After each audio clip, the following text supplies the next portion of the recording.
علیکم، بسم اللہ الرحمن الرحیم۔ آج میری ویڈیو کا عنوان ہے سلطنت عثمانیہ میں ترک کا کردار۔ ترک اول چھٹی صدی عیسوی میں روشناس ہوتے ہیں۔ یہ ایک خانہ بدوش قوم تھی جو مشرقی ایشیا اور وسطی ایشیا میں گھومتی پھرتی تھی اور وقتاً فوقتاً مغربی ایشیا اور مشرقی یورپ کی آبادیوں پر حملہ آور ہو کر انہیں ویران کر دیتی تھی۔ چھٹی صدی عیسوی میں اس نے ایک زبردست سلطنت قائم کر لی جو منگولیا اور چین کی شمالی سرحد سے لے کر بحر اسود تک پھیلی ہوئی تھی۔ اس سلطنت کے بانی کا نام چینی تاریخوں میں تومین اور ترکی کتبوں میں بومین درج ہے۔ تومین 552 عیسوی میں مر گیا۔ اس کے بھائی نے، جس کا نام مستعمی تھا، مغرب میں فتوحات حاصل کی۔ دونوں بھائی الگ الگ حکومتوں پر حکمران تھے۔ اہل چین ان حکومتوں کو شمالی ترکوں کی سلطنت اور مغربی ترکوں کی سلطنت کہتے تھے۔ پہلی صدی ہجری یعنی کہ 7ویں صدی عیسوی میں ان دونوں حکومتوں کو سلطنت چین کی اطاعت قبول کرنی پڑی، لیکن 63 ہجری 682 عیسوی میں شمالی ترکوں نے چین کی فرما روائی سے آزاد ہو کر اپنی سابق خود اختیاری پھر حاصل کر لی۔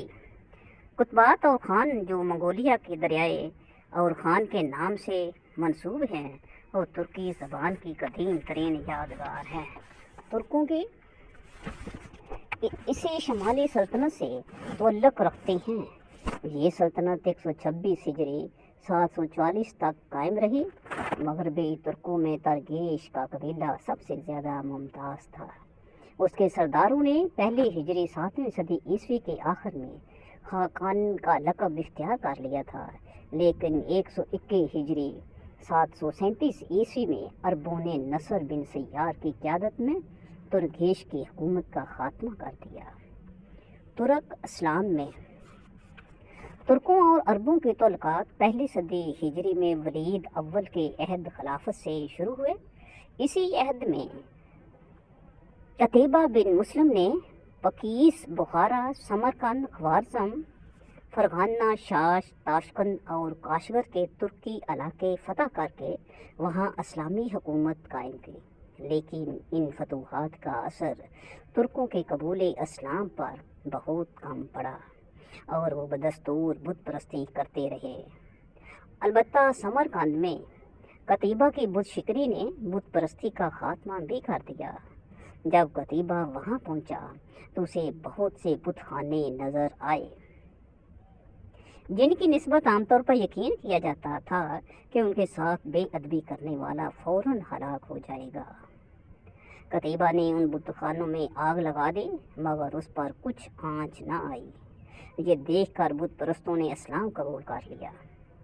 حضرت عمر بن عبدالعزیز نے اپنے مقصد عہد خلافت 99 ہجری 717 عیسوی میں اشاعت اسلام کی خاص طور پر کوشش کی، تو من جملہ اور ممالک کے انہوں نے ماورائے نہر کے ترک بادشاہوں کو بھی اسلام کی دعوت دی اور ان میں سے بعض اسلام لائے۔ پھر عبداللہ ابن معمر الاشکری کو دعوت اسلام کے لیے ماورائے النہر بھیجا اور وہاں کے بعض قبیلے مسلمان ہو گئے۔ اس کے بعد خلیفہ ہشام کے عہد میں ابو سعدہ کی تبلیغ سے ماورائے النہر کے لوگ کثرت سے اسلام میں داخل ہوئے۔ سمرقند اور بخارا وغیرہ سے جو ترکستان کے علاقے تھے، جزیہ اور خراج کی رقمیں بیت المال میں آتی تھیں۔ خراج کے سلسلے میں ترکستان سے لونڈیاں اور غلام بھی بھیجے جاتے تھے جو رفتہ رفتہ اسلام قبول کرنے لگے۔ پھر بھی معتصم باللہ کی خلافت 227 318 ہجری مطابق 833-842 عیسوی تک ترکوں میں اسلام کی اشاعت عام طور پر نہ ہو سکے۔ سب سے پہلے خلیفہ منصور نے ترکوں کو فوج میں بھرتی کرنا شروع کیا، لیکن اس کے عہد میں ان کی جماعت بہت قلیل تھی اور فوج اور حکومت میں صرف عربوں اور ایرانیوں کا اقتدار تھا۔ ہارون رشید کے زمانہ خلافت میں اہل عرب اور اہل روس کے درمیان جو حریفانہ کشمکش پیدا ہوئی، اس نے امین کے زوال کے ساتھ عربوں کی قوت کا بھی خاتمہ کر دیا، اور مامون کے عہد میں جس کی ماں ایرانیوں نسل کی تھی، ایرانیوں کا زور بہت بڑھ گیا۔ اس کے بعد جب معتصم خلیفہ ہوا تو اس نے ایرانیوں کے اقتدار سے خائف ہو کر ترکوں سے مدد حاصل کرنی چاہی، اور چونکہ اس کی ماں ترک تھی اس لیے تباً اسے ترکوں کی جانب میدان بھی تھا۔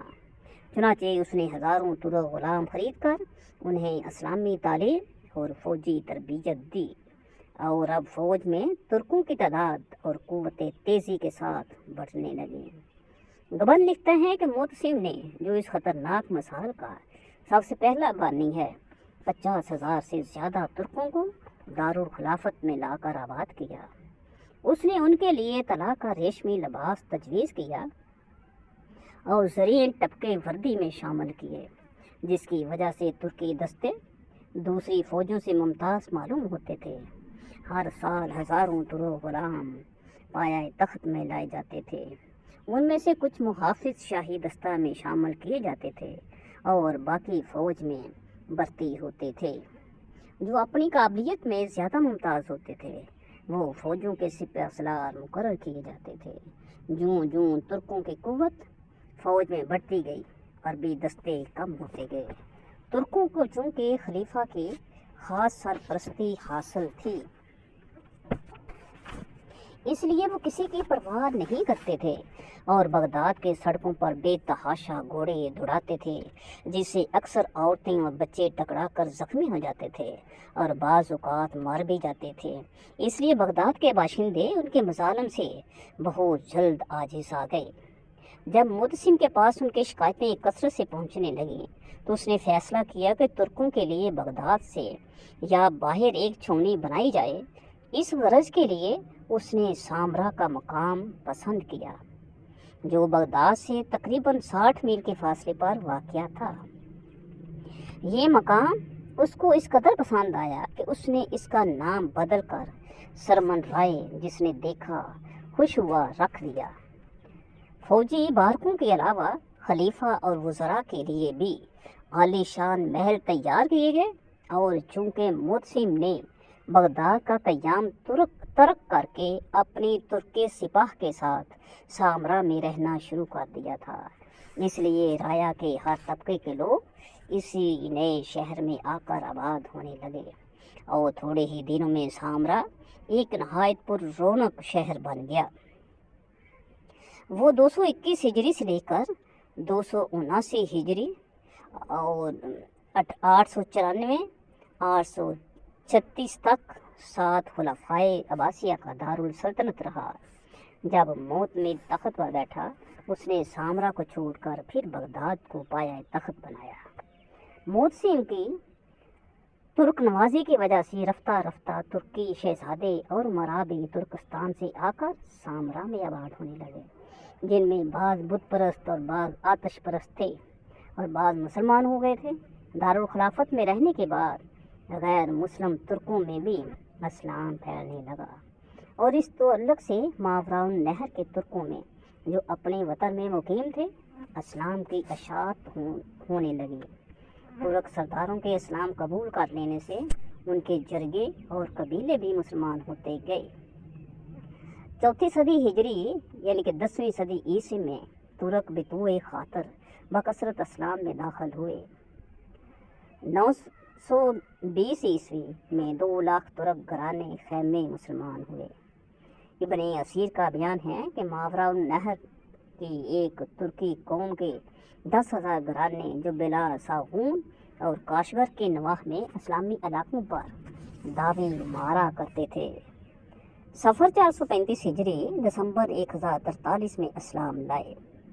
خلیفہ معتصم کے بعد ترکوں کا اقتدار فوج حکومت میں روز بروز بڑھتا گیا، اور نوبت یہاں تک پہنچی کہ خلیفہ بغداد کا عزل و نصب تمام تر انہی کے ہاتھ میں آ گیا۔ نہ صرف تخت بلکہ خلیفہ کی زندگی بھی انہی کے رحم و کرم پر تھی۔ انہوں نے معتد خلفاء کو ذلیل کر کے تخت سے اتارا اور بعضوں کو قتل بھی کر دیا۔ نتیجہ یہ ہوا کہ دولت عباسیہ کا زوال سلطنت کے ہر حصہ میں نمایاں ہونے لگا۔ مختلف صوبوں کے گورنروں نے